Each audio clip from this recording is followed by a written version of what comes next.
لم يلد ولم يولد ولم يكن له كفوا أحد.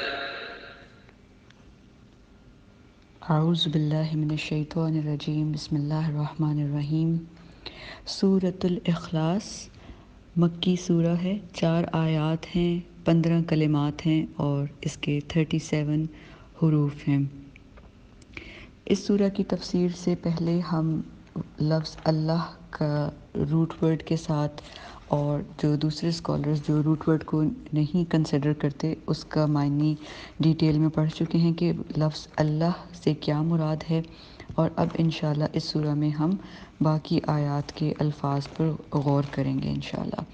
تو آیت نمبر 1، کل کہہ دیجئے، یعنی کہ نبی صلی اللہ علیہ وسلم، هو اللہ، ہوا وہ اللہ، احد ایک ہے، یکتا ہے۔ یہ اس کا بالکل بیسک سا ترجمہ ہے کہ آپ صلی اللہ علیہ وآلہ وسلم کہہ دیجئے کہ وہ اللہ ایک ہے۔ کل کے بارے میں جیسے ہم پڑھ چکے ہیں سورۃ الکافرون کے اندر کہ جب کل آتا ہے تو وہ اللہ تعالیٰ اہتمام کے لیے لے کے آتے ہیں۔ نبی صلی اللہ علیہ وآلہ وسلم کے تھرو جب باقی لوگوں کو کوئی خاص پیغام دینا ہو تو اللہ تعالیٰ کل کا لفظ استعمال کرتے ہیں، اور کل کا جو بیسیکلی جو روٹ ورڈ تو اس کا یہی ہے، کال سے نکلا ہے۔ کالا، کیلا، یہ سب الفاظ عربی میں کہنے اور بولنے کی سینس میں آتے ہیں۔ تو کل کا مطلب ہے کہہ دیجئے، اور جب اللہ تعالیٰ کل کہتے ہیں تو کسی بات پہ جب ایمفسس کرنا ہو، زور دینا ہو، یا اٹینشن کسی کی اپنی طرف متوجہ کرنا ہو تو پھر اللہ تعالیٰ کل کا لفظ استعمال کرتے ہیں۔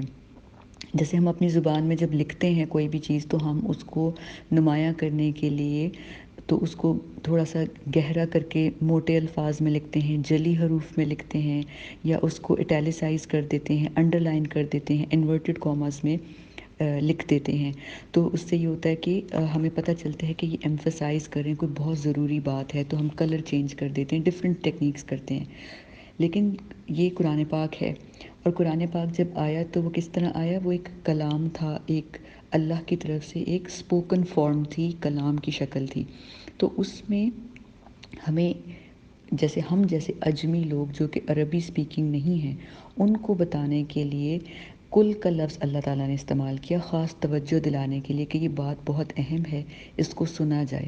تو چونکہ قرآن ایک کلام تھا، توجہ دلانے کے لیے اللہ تعالیٰ نے متوجہ کرنے کے لیے یہ لفظ کل کا استعمال کیا، تاکہ ہم غور سے سنیں کہ اس میں کیا ایک خاص مقصد ہے۔ کیونکہ یہ ریٹن فارم میں تو تھا نہیں، کہ جب ریٹن میں کوئی چیز ہوتی ہے وہ لکھی ہوئی ہوتی ہے ہیڈنگ کی فارم میں، یا اس کے نیچے انڈر لائن لکھی ہوتی ہے، تو پتہ چلتا ہے کہ کوئی اہم بات ہے۔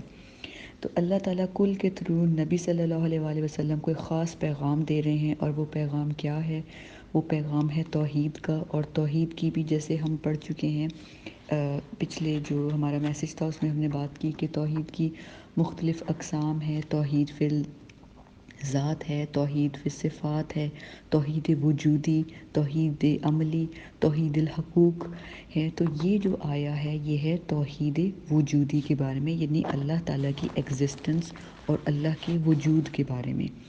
تو اس سورہ میں جو یہ آیت نمبر 1 ہے، اس میں نبی صلی اللہ علیہ وسلم کو اللہ تعالیٰ توحید وجودی کا پیغام دے کے کہہ رہے ہیں کہ یہ جو پیغام ہے کل هو اللہ احد، یہ لے کر اب آپ دعویٰ کا کام، تبلیغ کا کام لوگوں تک پہنچائیں، ان کو بتائیں کہ اللہ کون ہے۔ کیونکہ بار بار آ کے وہ لوگ یہی سوال پوچھتے تھے نبی صلی اللہ علیہ وسلم سے، من ہوا، جیسے ہم بات کر چکے ہیں کہ سورۃ الکافرون کے اندر وہ پوچھ رہے تھے کہ کون ہے آپ کا معبود، کس کی آپ عبادت کرتے ہیں، جو آپ بار بار کہتے ہیں کہ جس کی آپ عبادت کرتے ہیں ہم اس کی عبادت نہیں کرتے، تو وہ کون ہے؟ من ہوا مینز ہو از ہی، من ہوا۔ تو یہ جو لفظ ہے ہوا، یہ اللہ تعالیٰ نے، ہوا کا معنی ہے کہ اللہ تعالیٰ نے خاص کر دیا کہ تم لوگ پوچھ رہے ہو من ہوا کہ وہ کون ہے، وہ یہ ہے۔ تو ہوا از اے پروناؤن، ایک میل کے لیے ہوا یوز ہوتا ہے اور فیمیل کے لیے ہیا یوز ہوتا ہے۔ جب فیمیل کے لیے آئے تو اس کو ضمیر قصہ کہتے ہیں، اور جب میل کے لیے آئے تو اسے ضمیر شان کہتے ہیں۔ تو یعنی کہ جب ہم اللہ کا نام نہیں لے رہے، ہم صرف اللہ کی بجائے ہی کہہ رہے ہیں، ہی انگلش میں ہم کہتے ہیں نا وہ، اردو میں وہ، انگلش میں ہی، تو اس کو ضمیر کہتے ہیں۔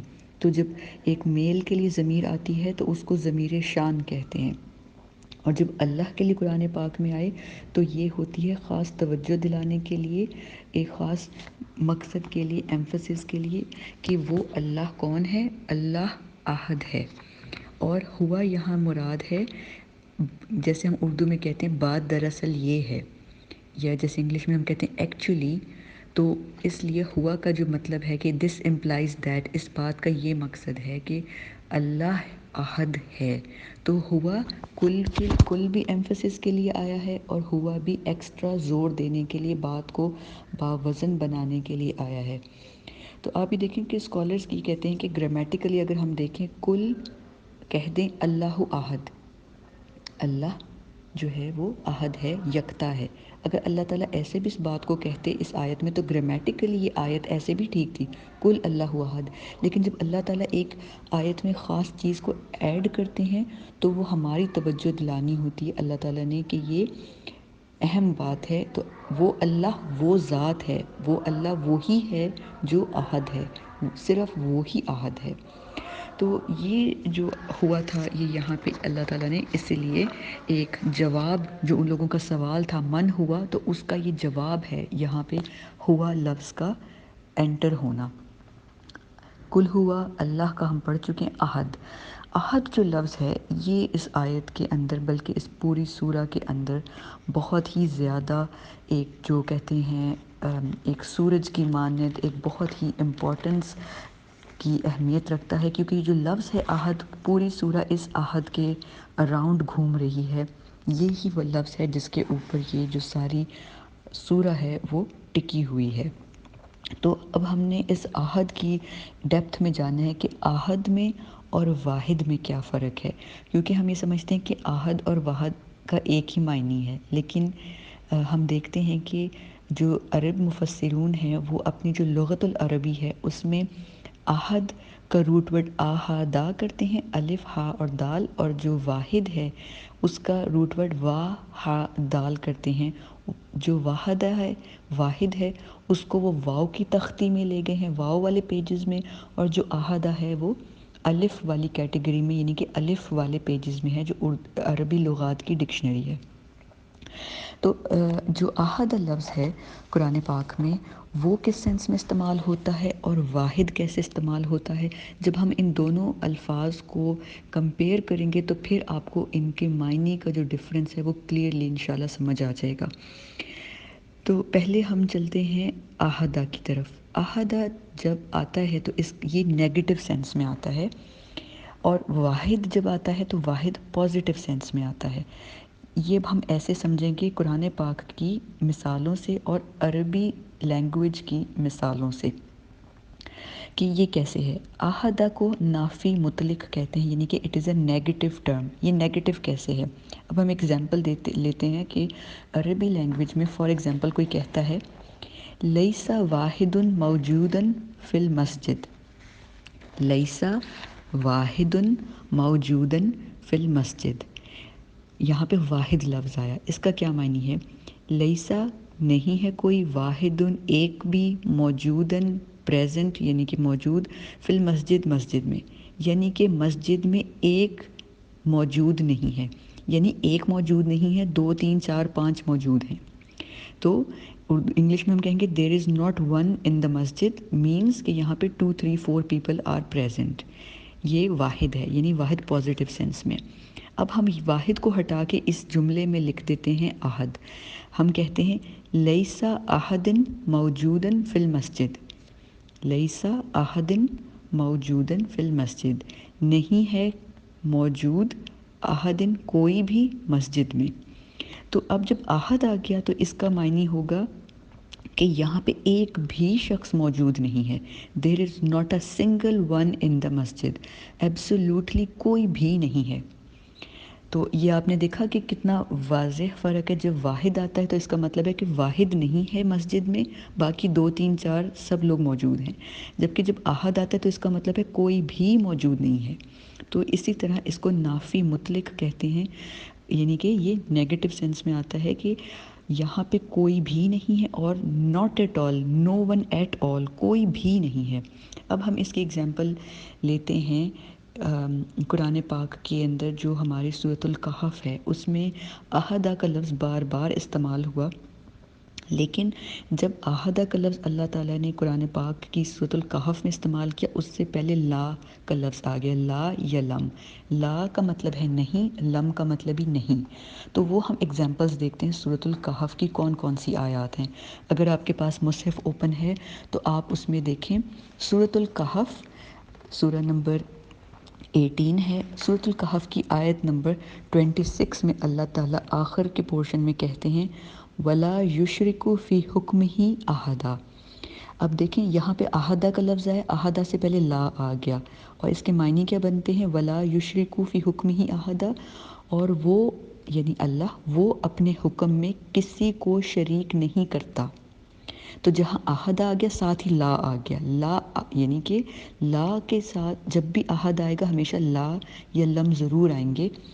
تو اس کا معنی ہے ولا یشرکو فی حکمہ احدا، وہ اپنے حکم میں کسی کو بھی شامل نہیں کرتا، یعنی کہ جو اللہ کا حکم ہوتا ہے وہ صرف اللہ کا ہوتا ہے، وہ اپنے احکامات میں کسی کو شامل نہیں کرتا۔ پھر اسی سورہ کی آیت نمبر 42 کی طرف آ جائیں۔ آیت نمبر 42 کے اندر اللہ تعالیٰ کہہ رہے ہیں، اس کا بھی ہم آخری پارٹ دیکھیں گے، وَيَقُولُ يَا لَيْتَنِي لَمْ أُشْرِكْ بِرَبِّي أَحَدًا، اور وہ کہنے لگا اے کاش، جو شخص تھا جس کا باغ جو تھا وہ خراب ہو گیا کیونکہ اس نے اللہ تعالیٰ کی ذات میں شرک کیا تھا، وہ کہانی ہم جانتے ہیں۔ تو اس نے کیا کہا اس شخص نے؟ وَيَقُولُ يَا لَيْتَنِي، وہ کہنے لگا اے کاش، لم اشرک، لم نہیں، اشرک میں شریک کرتا، بربی اپنے رب کے ساتھ، احدہ کسی ایک کو، کاش میں اپنے رب کے ساتھ کسی ایک کو شریک نہ کرتا۔ اب یہاں پہ احدہ کا لفظ آیا اور ساتھ میں لم آ گیا، یعنی کہ نافی مطلق، یعنی کہ نیگیٹو سینس میں آ گیا کہ جب اللہ کے ساتھ احد آیا تو لم یعنی کہ کسی اور کو شامل نہیں کرتا میں۔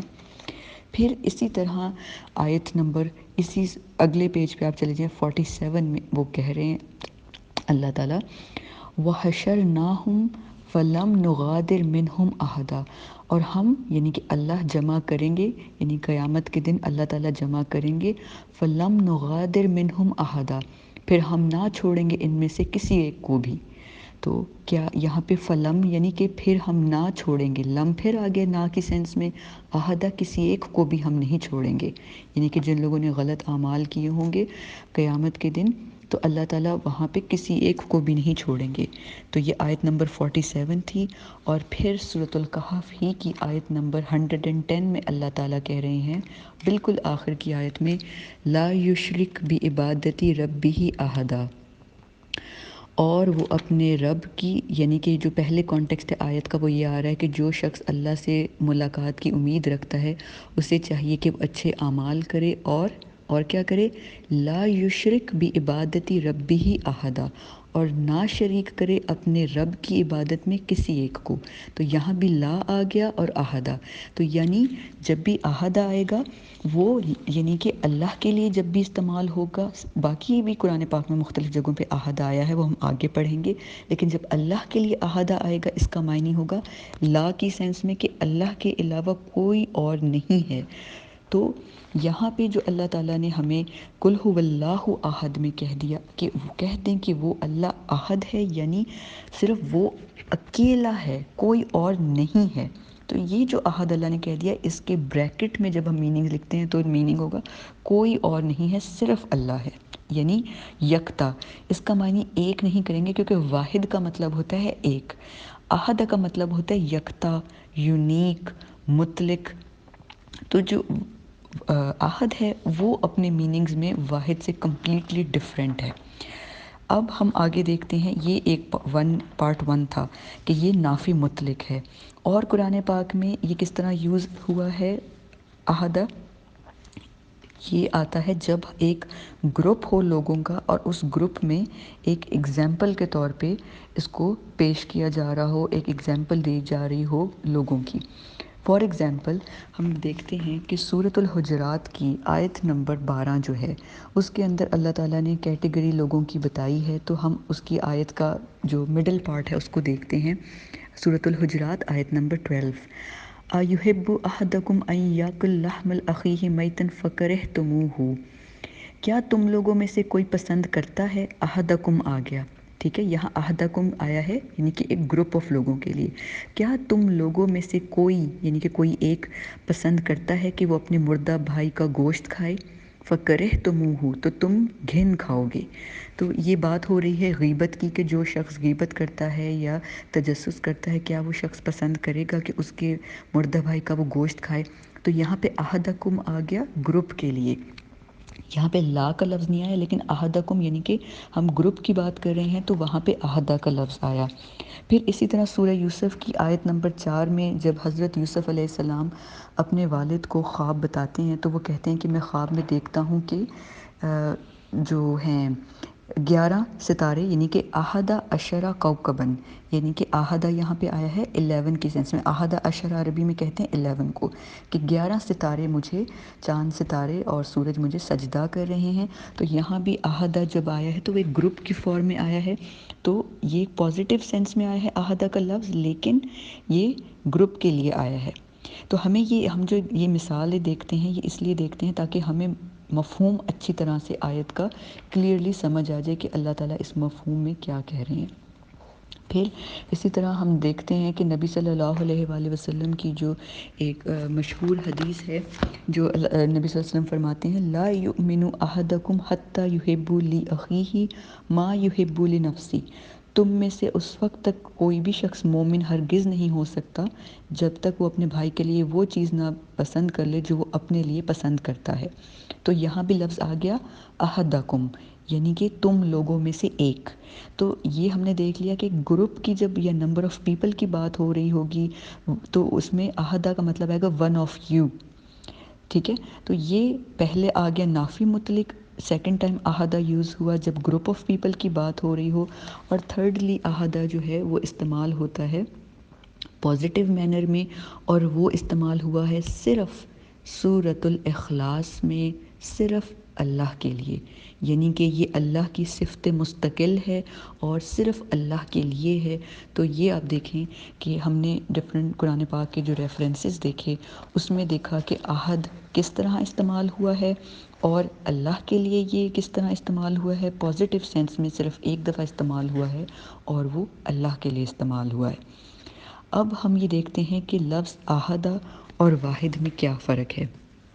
واحد آتا ہے کہ اللہ اپنی ذات میں ایک ہے، جبکہ احدہ کا مطلب ہے کہ اللہ اپنی ذات اور صفات میں اکیلا یکتا ہے، یکتا ایک سے زیادہ، یعنی کہ وہ ایبسولوٹلی یونیک ہے، اس جیسا کوئی ہے نہیں، وہ اتنا پرفیکٹ ہے، وہ یونیک ہے۔ واحد جو لفظ ہے وہ ایک معنی ہے براڈر ٹرم، یعنی کہ اس کے بہت سارے امپلیکیشنز نکلتے ہیں، مختلف قسم کے ہم اخذ کرتے ہیں معنی، لیکن جو احدہ ہے وہ صرف اللہ کے لیے اسپیسیفک ہے، صرف اور صرف اللہ کے لیے۔ تو یہ ایک نیرو ٹرم ہے، یہ واحد کی طرح ایک براڈ ٹرم نہیں ہے۔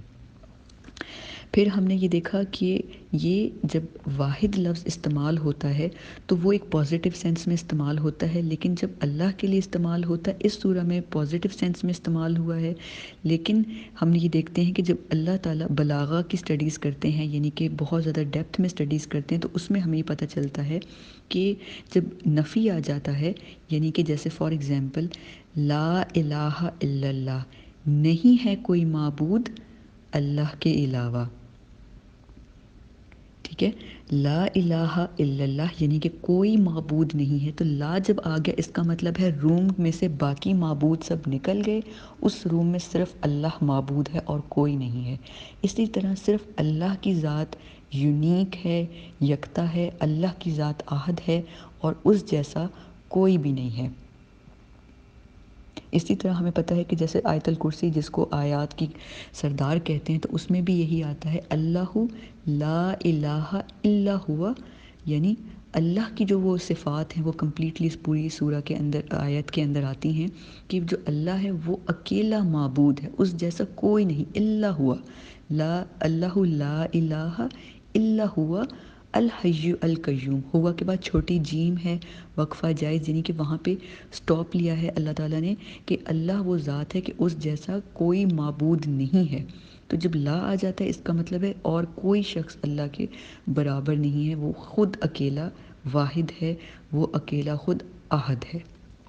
تو یہ ڈفرینس ہے جو ہمیں اسکالرس کی باتوں سے پتہ چلتا ہے کہ یہ ایک خاص قسم کا لفظ ہے احد، اور احد واحد سے اس لیے ڈفرینٹ ہے کیونکہ احد کے میننگز میں احد کے میننگز میں آتا ہے کہ there is nothing that can be compared to احد، اللہ کے کوئی مد مقابل نہیں ہے، اللہ منفرد ہے، اور اللہ ایک سول اینٹیٹی ہے جس کا کوئی کمپیریزن نہیں ہے، کوئی کمپٹیٹر نہیں ہے، کوئی اس کا ہمسر، کوئی اس کا ہم پلہ نہیں ہے، ہم اس کی ذات کے ساتھ کسی کو افیلیٹ نہیں کر سکتے، اور اس کا کوئی ثانی نہیں ہے، he has no second, Allah first ہے، هو الاول هو الآخر، اول بھی وہی ہے اور آخر بھی وہی ہے، اور اس جیسا ثانی کوئی نہیں ہے۔ یہ اتنی آپ سوچیں کہ ڈیٹیل میں جب اللہ تعالیٰ بات بتا رہے ہیں تو اس کے پیچھے ایک کیا مقصد ہو سکتا ہے؟ تو مقصد یہ ہے کہ جو کافر تھے تو اللہ کو تو وہ بھی مانتے تھے، یہ بات تو ہمیں پتہ چلتی ہے کہ جیسے سورہ یونس کی اگر ہم آیت نمبر 31 دیکھتے ہیں تو اس کا مفہوم یہ ہے، آیت نمبر 31 سورہ یونس میں اللہ تعالیٰ کہتے ہیں کل من یرزقکم من السماء، آپ صلی اللہ علیہ وآلہ وسلم ان سے پوچھیں کون آسمان اور زمین میں سے تمہیں رزق دیتا ہے، یا کون کان اور آنکھوں کا مالک ہے، کون زندے کو مردہ سے نکالتا ہے اور کون نکالتا ہے مردہ کو زندہ سے، کون کاموں کی تدبیر کرتا ہے، فَسَيَقُولُونَ اللَّهُ، سو وہ بول اٹھیں گے اللہ، یعنی کہ اللہ کرتا ہے، فَقُلْ، آپ کہہ دیں افلا تتقون، کیا تم پھر بھی نہیں ڈرتے؟ یعنی کہ اگر آپ نان مسلم سے پوچھیں گے کہ آپ کو رزق کون پرووائڈ کرتا ہے زمین و آسمان میں، آپ کی آنکھوں کا کانوں کا مالک کون ہے، زندہ اور مردہ کو کون نکالتا ہے، تو یہ لوگ آرام سے کہہ دیں گے اللہ، لیکن آپ نبی صلی اللہ علیہ وسلم کو اللہ تعالیٰ کہہ رہے ہیں تو پھر آپ ان سے کہتے کہ کیا تم پھر بھی نہیں ڈرتے؟ یعنی کہ تم اللہ پہ یقین تو رکھتے ہو لیکن پھر بھی تم اللہ سے ڈرتے نہیں ہو۔ تو بات یہ ہو رہی ہے کہ اس زمانے کے جو لوگ ہیں وہ اللہ کو مانتے ضرور تھے کہ وہ اللہ کی عبادت کرتے ہیں، لیکن وہ اللہ کو عہد کرنے سے بہت ان کو پرابلم تھی کہ اللہ عہد نہیں ہو سکتا۔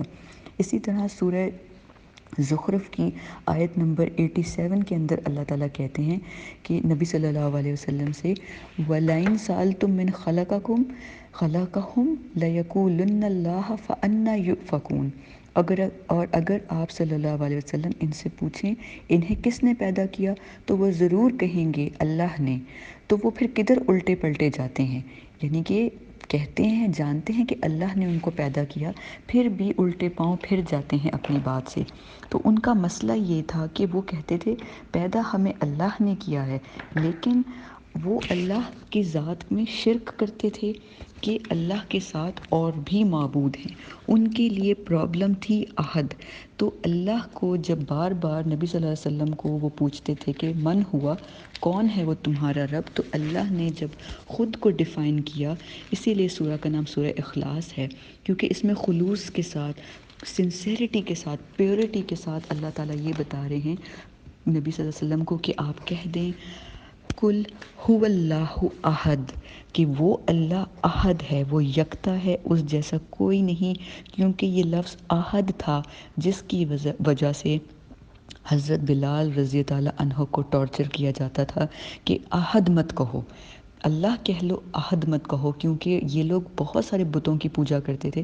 تو یہ حضرت بلال رضی اللہ عنہ کو ابو جہل مارتا ہی اس لیے تھا کہ احد مت کہو، تو ان پہ اس لیے اتنا ظلم ہوتا تھا، ان کو تکلیف ہی لفظ احد سے تھی۔ اسی لیے آپ یہ دیکھیں کہ اللہ تعالیٰ نے جب لفظ احد کہا تو اس کو احد کہا، اور یہ احد کس لیے کہا، یہ تنوین کی جو دو پیش ہیں، یہ اللہ تعالیٰ ایک کنفرم بات کر رہے ہیں، ایک ایکسکلیمیشن کا اس میں ہے کہ بس یہ ایک حتمی بات ہے، یہ ایک خبر ہے، یہ ایک کنفرم انفارمیشن ہے، گارنٹی ہے کہ اللہ احد ہے۔ اللہ تعالیٰ نے الاحد نہیں کہا. ہم سمجھتے ہیں کہ جیسے الرحمن ہے، الصمد ہے، تو اسی طرح الاحد آنا تھا، لیکن اللہ نے احد کہہ دیا. یعنی احد اتنا امپورٹنٹ ہے کہ خالی احد لفظ اٹ سیلف بہت اہمیت کا حامل ہے، کہ احد اکیلا ہی کافی ہے کہ سمجھنے کے لیے کہ اللہ اکیلا ہے، یکتا ہے. تو اب یہ دیکھتے ہیں ہم کہ ان لوگوں کا کیا موقف تھا، کہ یہ لوگ کیا کہتے تھے. جو یہودی تھے ان کا کچھ حصہ جو تھا، سب یہودی نہیں لیکن کچھ لوگ جو یہودیوں میں تھے وہ حضرت عزیر کو اللہ کا بیٹا مانتے تھے، نعوذ باللہ. اور جو کرسچنز تھے، عیسائی تھے، وہ حضرت عیسیٰ کو اللہ کا بیٹا مانتے تھے. اسی طرح جیسے جیوز کے علاوہ، کرسچنز کے علاوہ ہندوز ہیں، ان کے بھی ملٹیپل گاڈز تھے. اسی طرح عربس تھے، ان کے بھی دیوی دیوتا انہوں نے رکھے ہوئے تھے.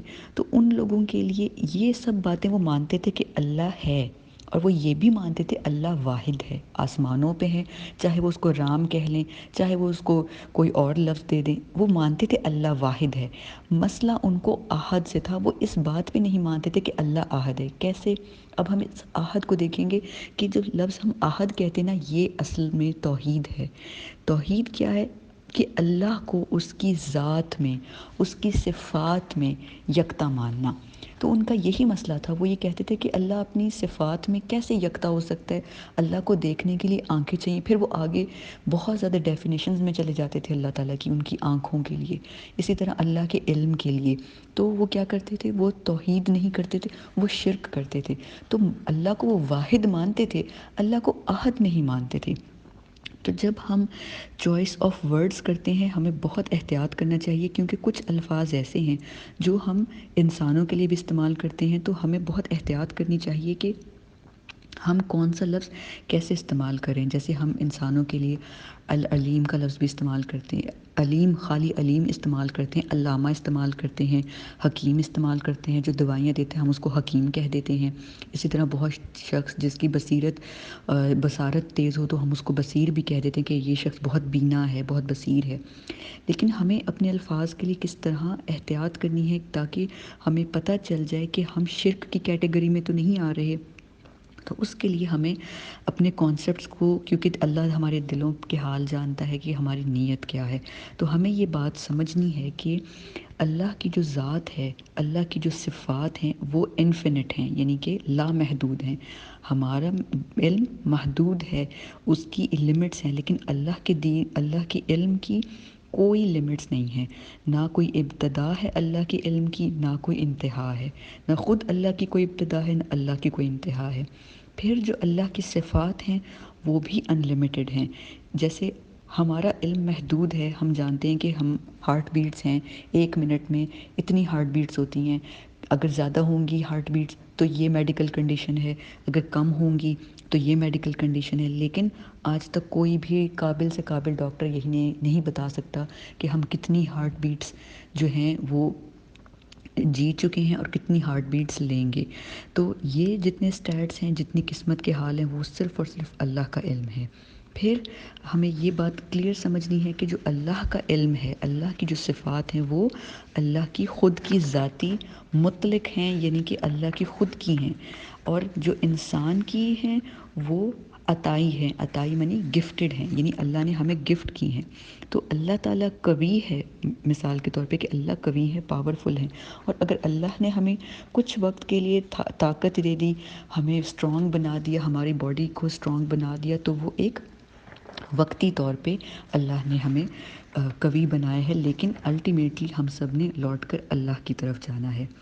تو اب ہم یہ دیکھتے ہیں کہ ایک عام انسان کا اللہ کے بارے میں کیا تصور ہے.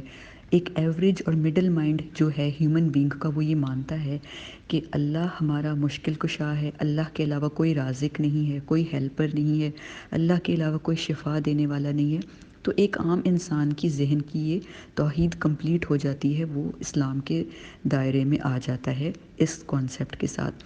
لیکن جو مومن ہے، جس کے پاس فراست ہے، جو ڈیپتھ میں اللہ کو جانتا ہے، تو وہ جو ہے اللہ کو وہ زیادہ جاننے کی کوشش کرتا ہے، چاہے وہ عابد ہو یا ایک عالم ہو، تو وہ اس کا توحید کے بارے میں کیا کانسیپٹ ہے، اب ہم وہ اسٹڈی کریں گے۔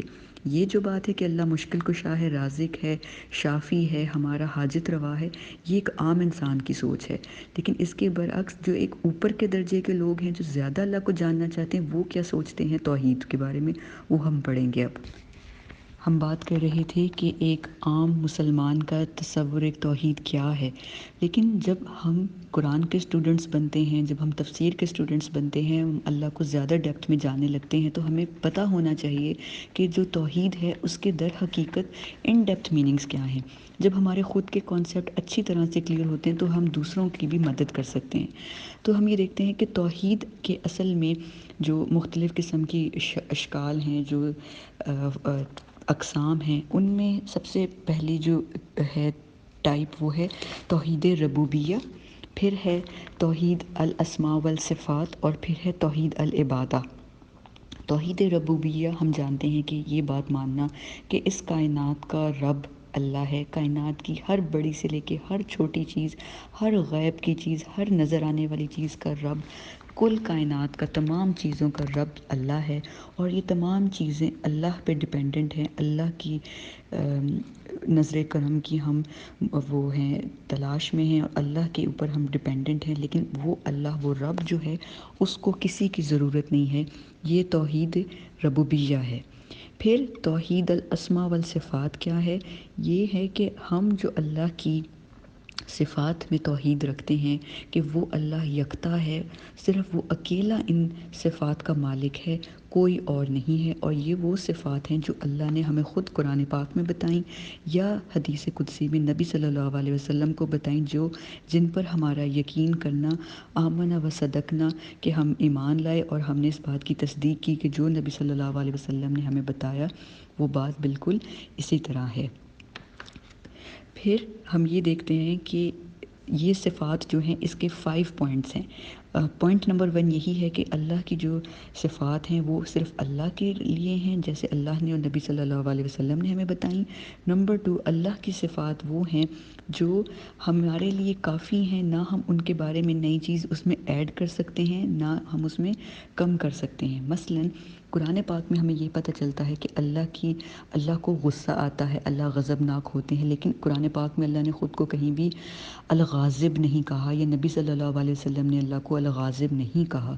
تو ہم خود اپنی طرف سے اس نام کو اسماء الحسنہ میں ایڈ نہیں کر سکتے۔ تو یہ امپورٹنٹ چیز ہے کہ ہم صفات کو خود نہیں ایڈ کر سکتے۔ پھر نمبر 3، جو اللہ کی صفات ہیں وہ صرف اللہ کے لیے ہیں، ہم اس کو کریشن کے لیے، یعنی اللہ کی مخلوق کے لیے اس کے ساتھ اٹیچ نہیں کر سکتے۔ مطلب نعوذ باللہ ہم یہ نہیں کہہ سکتے کہ اللہ تعالیٰ بھول گئے، یا اللہ تعالیٰ ہمیں بھول گئے، یا اللہ تعالیٰ سست ہو گئے ہیں، اللہ تعالیٰ ہماری بات نہیں سن رہے۔ تو ہم ایسی کوئی بھی بات جو ہے وہ نہیں کہہ سکتے اللہ کے لیے کہ اللہ تعالیٰ اس طرح سے ہو گئے ہیں، کیونکہ یہ اللہ تعالیٰ کی شان میں گستاخی ہے، اور یہ شرک کی کیٹیگری میں آتے ہیں اگر ہم اس طرح کی کفریہ بات کہتے ہیں۔ پھر اسی طرح پوائنٹ نمبر 4 کہ اللہ تعالیٰ کی جو صفات ہیں وہ صرف اللہ کے لیے ہیں، اور اللہ کی صفات ہم لوگوں کو نہیں دے سکتے، اس کی مخلوق کو نہیں دے سکتے۔ یعنی پہلے ہم نے بات کی کہ مخلوق کی جو صفات ہیں، جھوٹ بولنا، لیزی ہونا، بھول جانا، وہ ہم اللہ کو نہیں دے سکتے، اور اب ہم بات کریں کہ اللہ کی صفات ہم لوگوں کو یا مخلوق کو نہیں دے سکتے۔ مثلاً ہم یہ نہیں کہہ سکتے کہ فلاں شخص فانی ہے، یعنی کہ اس کو موت نہیں آئے گی، تو ہم جانتے ہیں کہ تمام جو انسان ہیں، چرند پرند، ان سب کو موت آئے گی۔ تو اس طرح یہ پوائنٹ نمبر 4 ہے۔ اور پوائنٹ نمبر 5 کہ جو اللہ کی صفات ہیں ان میں توحید یہ ہے کہ اللہ کی جو صفات ہیں وہ ہم لوگوں کو نہیں دے سکتے۔ اگر ہم اللہ کے صفاتی نام لوگوں کو دیں گے تو ہم ان کو کیا کہیں گے؟ کسی شخص کا نام الرحمن نہیں ہو سکتا، رحیم نہیں ہو سکتا، اس کا نام ہوگا عبد الرحیم، عبد الرحمن، عبد اللہ۔ تو ہم عبد لگائیں گے ساتھ میں، عبد یعنی بندہ یا سلیو، غلام یعنی کہ اللہ کا بندہ، اللہ کا غلام۔ تو یہ ساری چیزیں ہیں جو توحید صفات میں ہے تو توحید ربوبیہ ہو گئی، توحید اسماء والصفات ہو گئی، اور آخری چیز ہے توحید عبادہ، یعنی کہ صرف اور صرف اللہ کی عبادت کی جائے۔ تو یہ جو صرف اللہ کی عبادت کی جائے، یہ عہد کے میننگز میں بہت امپورٹنٹ ہے، کیونکہ ہم لوگ بہت جلدی جو ہے آگے پیچھے ہو جاتے ہیں۔ کیسے کہ ہم کہتے ہیں، ہم بھٹک اس لیے جاتے ہیں کیونکہ ہمارے پاس ڈسٹریکشنز بہت ہیں، لیکن جب ہم عبادت میں جب توحید کرتے ہیں تو اس میں آپ یہ دیکھیں 4 مین چیزیں ہیں۔ نمبر 1 لا مطلوب الا اللہ، نمبر 2 لا مقصود الا اللہ، نمبر 3 لا موجود الا اللہ، نمبر 4 لا محبوب الا اللہ۔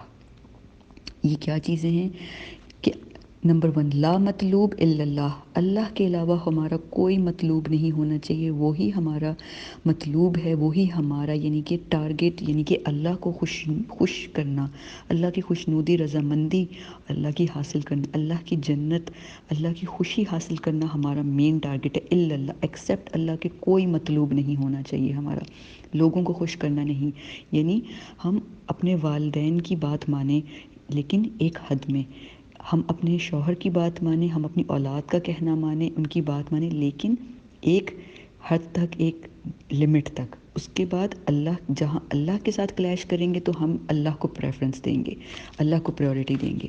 اسی طرح لا مطلوب الا اللہ کے بعد نمبر 2 لا مقصود الا اللہ، مقصود یعنی کہ قصد کرنا، ٹارگٹ کرنا، ایم کرنا، گول اچیو کرنا، یعنی اللہ کے علاوہ ہمارا کوئی گول نہیں ہونا چاہیے۔ ہم کسی چیز کو بھی انالائز کریں گے، ہم کہیں گے کیا ہمارا رب اس میں راضی ہے؟ جیسے ہم حجاب کریں، کیا ہم نے حجاب لینا ہے، کیا ہم نے لوگوں کو خوش کرنے کے لیے لینا ہے یا ہم نے اللہ کے لیے لینا ہے؟ اگر ہم کسی شادی میں جا رہے ہیں تو کیا ہم نے اللہ کے لیے حجاب لینا ہے یا لوگوں کو خوش کرنے کے لیے حجاب اتار دینا ہے، صرف دوپٹہ لے لینا ہے؟ تو کیا ہے؟ لا مقصود الا اللہ۔ تو اللہ کے علاوہ کوئی مقصود نہیں، کسی کو جو ہمارا مقصود ہوتا ہے، گول ہوتا ہے، ہم اسی کو اچیو کرتے ہیں نا، کوئی اور ڈسٹریکشنز نہیں ہوتی۔ تو لا مقصود الا اللہ۔ پھر نمبر 3 لا موجود الا اللہ، یعنی صرف اللہ ہی اللہ موجود ہے، اللہ ہی ہمارا اول اور آخر ہے، ہمارے ذہن اور حواس پہ صرف اللہ طاری ہو کہ اللہ موجود ہے، اور باقی سب چیزیں جیسے ہمارے لیے سیراب ہوں، ہم حقیقت جانتے ہوں، ہم پریکٹیکل مسلمز ہوں کہ ہمیں موت آنی ہے، ہر رشتے میں جدائی ہے، ہر محبت کو زوال ہے۔ اس طرح جب ہم اللہ کی موجودگی کو محسوس کریں گے تو ہم کیا محسوس کریں گے؟ ہم گناہوں سے بچیں گے اور ہم زیادہ سے زیادہ نیک کام کریں گے، جس سے ہم اللہ کی جنت کے جو ہیں وہ حقدار بنیں گے انشاءاللہ۔ پھر نمبر 4 لا محبوب الا اللہ، اللہ کے علاوہ کوئی محبوب نہیں، یعنی محبت کریں، اس کا یہ مطلب نہیں کسی سے محبت نہ کریں، محبت کریں لیکن ایک درجے تک، کیونکہ اللہ کی محبوب کے مساوی، اللہ کی محبوب محبت کے برابر بھی اگر ہم کسی سے محبت کرنے لگیں تو وہ ہم شرک کی کیٹیگری میں آتے ہیں۔ یہاں پہ بہت ہمیں کلیئر ہونا ہے، ہم سوچیں کہ ہمیں اپنی جان، اپنے گھر والوں، اپنی اولاد، اپنے مال، ہر چیز سے زیادہ محبوب اللہ اور اس کے رسول کی ذات ہونی چاہیے، لیکن ٹاپ کے اوپر سب سے پہلے اللہ کی ذات۔ تو ہم اپنے والدین سے محبت کریں، اپنے ازواج سے، اپنی اولاد سے اور اپنے رشتہ داروں سے، جس سے محبت کرنے کا حق ہے، لیکن ایک حد تک۔ اس کے بعد نبی صلی اللہ علیہ وسلم کی محبت سے بھی زیادہ ہمیں اللہ کی محبت ہونی چاہیے۔ تو یہ جو عبادت ہے نا، اس عبادت میں 4 چیزیں آ جاتی ہیں کہ توحید عبادت میں لا مطلوب الا اللہ، لا مقصود الا اللہ، لا محبوب الا اللہ، لا موجود الا اللہ۔ یہ 4 چیزیں ہوں تو پھر اللہ تعالیٰ ہمارے معبود ہیں، ہم اللہ کی عبادت کرتے ہیں، اور پھر ہم واقعی دل سے مانتے ہیں کہ اللہ احد، کہ وہ اللہ ایک ہے۔ کیونکہ جو ہم انسان ہیں، ہماری یہ فطرت میں ہے کہ اگر ہم ایک چیز کو معبود نہیں بناتے نا، اگر ہم اس کو اتنی اس کی امپورٹنس نہیں دیتے تو ہمارے دل میں گیپس آ جاتا ہے، تو ہم اس گیپ کو فل کر لیتے ہیں، چاہے ہم اس گیپ کو کھانے سے بھر لیں کہ ہم کھانے کو اپنا اوڑھنا بچھونا بنا لیں، بس کھاتے جائیں، کوئی اس کی ایکسٹریم پہ چلے جائیں، بچوں کو اپنا اوڑھنا بچھونا بنا لیں کہ جو ہمارے بچے کہہ رہے ہیں بس وہ ٹھیک ہے، کیا کریں، زمانہ ایسا ہے۔ اولاد کو یا فیم کو، شہرت کو، پیسے کو، گھر کو، سٹیٹس کو، خود اپنے نفس کا جو انا کا بت ہے اس کو توڑنا بڑا ضروری ہے، یا قومیت کو، کہ ہمیں لگے کہ ہم بس قوم کے نیشنلزم کے نعرے لگائیں اور ہمیں کچھ نظر نہ آئے۔ تو یہ سب چیزیں جو ہیں یہ اگر ہم ان میں پڑ جائیں خدا نخواستہ تو یہ قریب ہیں کہ ہمیں شرک کی طرف لے جائیں. اس لیے ہمیں ہر وقت اپنا سیلف چیک کرنا ہے کہ جیسے اللہ تعالیٰ سورہ انفطار کی آیت نمبر 6 میں کہتے ہیں ہر انسان سے صرف اللہ تعالیٰ یا ایھا الانسان کہہ رہے ہیں. اللہ تعالیٰ یہ نہیں کہہ رہے یا ایھا المؤمن یا ایھا المسلم. اللہ تعالیٰ کہتے ہیں یا ایھا الانسان ما غرک بربک الکریم. کس چیز نے غرک کہتے ہیں غررہ غرور یعنی کہ دھوکے میں ڈال دیا, دور کر دیا, بہکا دیا. کس چیز نے تمہیں بہکا دیا؟ بے ربک الکریم, اپنے رب سے جو الکریم ہے, جو تو کرم کرنا ہی چاہتا ہے تم لوگوں پہ بہت زیادہ. کس چیز نے تمہیں دھوکے کی زندگی میں ڈال دیا کہ تم اپنے رب سے دور ہو گئے ہو؟ تو اپنے رب کے ساتھ کنیکٹڈ رہنے کے لیے بہت ضروری ہے کہ ہم اپنا توحید کا, اپنے ٹارگٹس کا, پرائورٹیز کا ہر روز ہر لمحہ جو ہے وہ چیک رکھیں. تو یہ عہد کی ڈیفینیشن تھی, اور اللہ تعالیٰ نے اس سورہ میں خاص اپنے آپ کو عہد کے ساتھ ڈیفائن کیا ہے, کیونکہ اللہ تعالیٰ چاہتے ہیں کہ ہم لوگوں کو کلیئرلی پتہ چل جائے کہ ہم اللہ تعالیٰ سے کس قدر جو ہے توحید میں اللہ تعالیٰ کی کس قدر ہمیں اللہ تعالیٰ کی پیورٹی چاہیے. اخلاص پیورٹی کو کہتے ہیں نا, خلصہ خلوص کے لیے استعمال ہوتا ہے. تو اسی طرح ہم یہ دیکھتے ہیں کہ اللہ تعالیٰ کے بارے میں ہم جانتے ہیں کہ اللہ تعالیٰ دیکھ سکتے ہیں, لیکن اللہ تعالیٰ کی آنکھیں کیسی ہیں, کتنی گہرائی تک دیکھ سکتے ہیں, یہ ہم نہیں جانتے. اللہ تعالیٰ سن سکتے ہیں, کیا ان کو ساؤنڈ ویوز چاہیے, کتنی سماعت ہے, یہ ہم نہیں جانتے.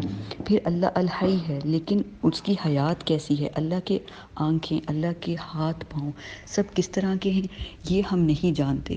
تو یہ سب چیزیں جو ہیں ہمارے لیے آتی ہیں اس کیٹیگری میں کہ ہم یہ جان لیں کہ ہمارا توحید کا کانسیپٹ اتنا کلیئر ہے جتنا اللہ نے ہمیں بتا دیا, نبی صلی اللہ علیہ وسلم نے ہم تک پہنچا دیا.